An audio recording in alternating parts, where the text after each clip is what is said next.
लोकसभा चुनाव नजदीक हैं। ऐसे में बीजेपी के पूर्व उप मुख्यमंत्री और राज्यसभा के सदस्य डॉक्टर दिनेश शर्मा को महाराष्ट्र का लोकसभा चुनाव प्रभारी बनाया गया है। इसी कड़ी में महाराष्ट्र के लोकसभा चुनाव प्रभारी दिनेश शर्मा ने मिशन 2024 की तैयारियों को लेकर बातचीत की। दिनेश शर्मा ने कहा कि हमारे वर्कर पूरी 48 सीटों पर चुनाव लड़ रहे हैं। ये चुनाव एनडीए लड़ रही है। आगे उन्होंने केंद्र सरकार की तारीफ करते हुए बीजेपी की तमाम उपलब्धियों के बारे में बखान किया। आगे सुनिए क्या कुछ कहा दिनेश शर्मा ने।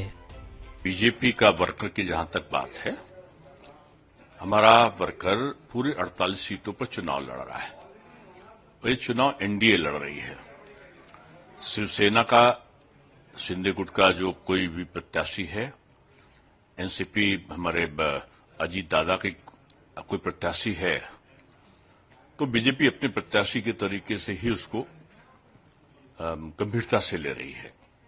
और एक ही मकसद है कि मोदी जी के नेतृत्व में तीसरी बार भारतीय जनता पार्टी के द्वारा नेतृत्व की भी एनडीए की सरकार बने।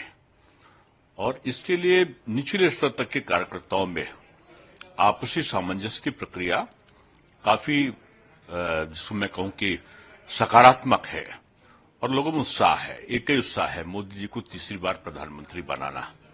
तो मैं समझता हूं कि पहला पॉलिटिकल चुनाव है जो पॉलिटिकल पार्टी नहीं लड़ रही, इसको महाराष्ट्र की जनता लड़ रही है।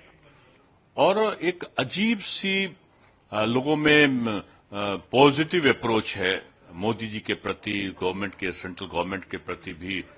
और यहां भी स्टेट गवर्नमेंट में जब से जो हमारी समृद्ध महायुति की सरकार बनी है, तो जो डेवलपमेंट बंद हो चुके थे, मेट्रो शुरू हो गया, टनल का काम हो चुका, तमाम एक्सप्रेसवे तैयार हो गए, हमारा बुलेट ट्रेन बनना शुरू हो गया। एक जो डबल इंजन सरकार का फायदा मिलना चाहिए था महाराष्ट्र को।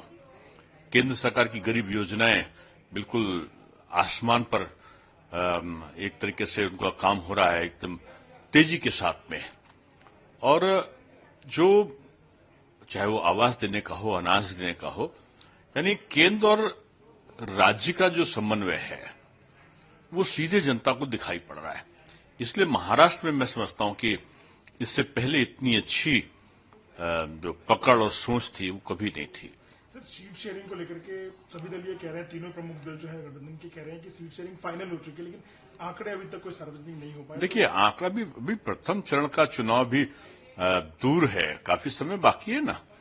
तो पहले से जो है धीरे धीरे जैसे जैसे चरण करीब आते आते हमारा दिल मिल चुका है, हमारी नीति और नियति एक सी बन चुकी है। तो अब जब सब में सकारात्मकता है तो व्यक्ति का नाम ये इंपॉर्टेंट नहीं है।